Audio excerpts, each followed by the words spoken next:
This is the book of Matthew, chapter 24, verse 6, and it reads, "And ye shall hear of wars and rumors of wars. See that ye be not troubled, for all these things must first come to pass, but the end is not yet." Shalom. First and foremost, I'd like to give all praises and glory and honor to Yahweh Ba'ashem, Yahweh Shai Ba'ashem, Wakar Kadash. Shalom to the elders for preaching the word truthfully and sincerely. And shalom to the Akim, scattered through the four corners of the globe, preaching the word truthfully and sincerely as well too. And I say shalom to the Akim out there. And this is a sit-down lesson that I want to bring out from RT.com of this recent news article as of September the 17th, 2023. And it reads, South Korea issues nuclear promise to North.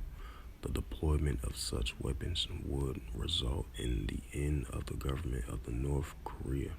President Yoon Suk-yeol says Seoul and Washington will retaliate harshly if North Korea was to resort to the use of nuclear weapons. South Korean President Yoon Suk-yeol has warned. The U.S. and South Korea has reaffirmed that any nuclear attack by North Korea will be met with a swift, overwhelming, and decisive response, Yoon said in an interview with Associated Press on Sunday. A decision by neighboring country to deploy nuclear weapons will bring about the end of the regime in Pyongyang, has he said. North Korea, which has carried out a series of ballistic missiles tests this year, has warned many times that it won't hesitate to use nuclear weapons in order to defend itself. The country leader Kim Jong-un said earlier this year that Pyongyang's nuclear strategic forces will make perfect preparations for carrying out their important mission anytime if Seoul and Washington don't stop showing open hostility towards Pyongyang by staging large-scale military drills in and around the Korean Peninsula. It says Yoon interview came out the final days of Kim's visit to Russia, a trip that caused concern in South Korea and the West.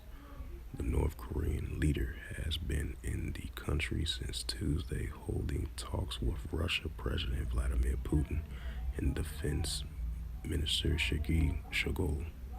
He also expected that the Voshchny, if I pronounced that right, Kostrodom and aviation plants in Russia's Far East, and was shown various military hardware, including nuclear capability strategic bombers. It says North Korea outlet Voice of Korea said that during their talks on Saturday, Kim and Shoigu discussed ways to further strengthening cooperation and mutual exchange between the armed forces of the two countries, both in the field of defense and state security. Military cooperations between North Korea and Russia is illegal and unjust, as contravenes UN Security Council resolutions and various other international sanctions, the South Korea president claimed. Yoon said that he will raise their issue at the UN General Assembly next week to ensure that international communities will unite more tightly in response to such a move. On Friday, Putin pointed out that Russia intends to build good neighboring relations with North Korea. We never violated anything. In this case, we're not planning to violate anything, the Russian leader said, referring to the claims that cooperation between Moscow and Pyongyang violates the UN sanctions on North Korea. Matthew 24 and verse 6, once again, "And ye shall hear of wars and rumors of wars.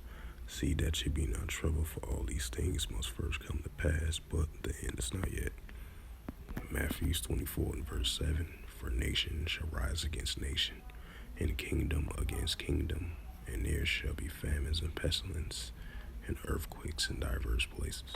So with that, hopefully this sit-down lesson was edifying of this recent news article as of yesterday, September 17, 2023, because I believe today is September 18th. So this was a day ago read news article. As of September 17, 2023, alternative world news from RT.com, as it says again. South Korea issues nuclear promise to North. It says the deployment of such weapons could result in the end of the government of North Korea, President Yoon Suk-yeol says. So with that, I'd like to give all praises and glory and honor to Yahweh Ba'ashem, Yahweh Shai Ba'ashem Akarkadash. Shalom to the elders for preaching the word truthfully and sincerely. And shalom to the Akim, scattered through the four corners of the globe. Scattered through the four corners of the globe, preaching the word truthfully and sincerely. And shalom to the Akim, scattered through the four corners of the globe, preaching the word truthfully and sincerely as well too. And shalom to the elders out there as well too. And until next time, I will say shalom.